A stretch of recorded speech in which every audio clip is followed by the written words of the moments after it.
We are also very confident that all the indications across the country point to an incoming change. A change that will help Ghanaians to decide their destiny and to reset our country's democracy. Amen. Ladies and gentlemen, we, however, have very serious concerns. I'm sure you've monitored the discussions between us and the Commission in the past 1 month relating to the various concerns that we have raised. So far, our concerns have not been addressed satisfactorily. And for the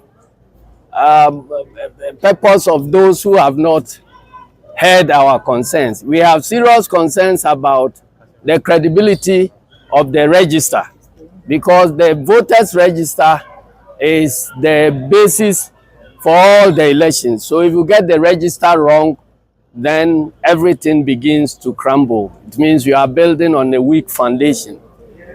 We have said that the register that allows people to be transferred to other polling stations, other regions without their consent is a very, very serious omission in our electoral processes. Whenever you talk about credibility of the register, the response has always been that it is because the register has challenges. That is why we embark on exhibition. But this particular challenge actually rocks the foundation of the register itself, and it undermines the right of the people to choose their leadership and to vote at polling stations they have chosen for themselves.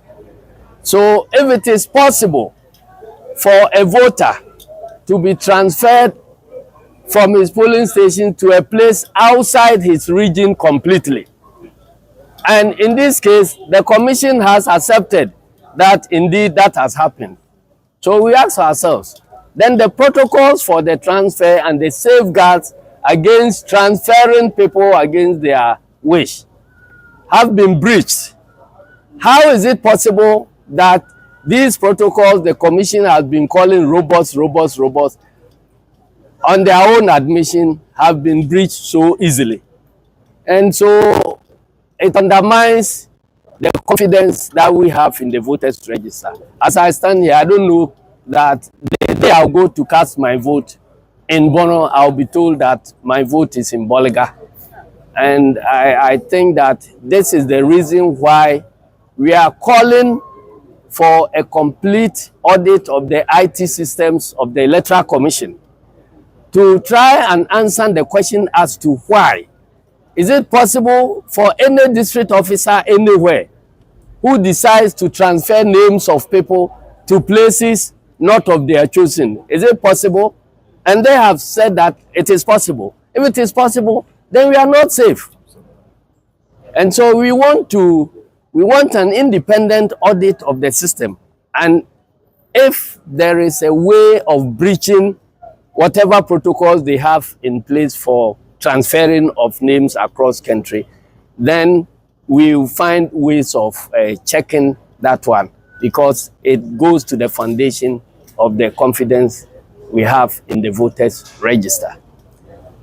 We have appealed to our development partners, because we know a HIPIC country, the easiest response from government will be that there is no money to undertake that audit. That's why we've contacted our development partners, and they are more than willing to help us to audit the IT systems, so long as the Commission itself is willing to open up. And so we are appealing to the Commission that they must do the needful before we get into the elections. And we must get a credible register before the printing of ballot papers. Because if ballot papers are printed based on a register that is not credible, then the election has been undermined completely. This is the second term since the coming into office of this new commission that we have had to file nominations based on a draft register. I have always said that it is wrong, and they must do everything to correct that one, because a draft register is not a register. Today, if we have to go into any elections, we will have to be relying on the 2020 register, because that register expires at the time that a new register has been certified and approved.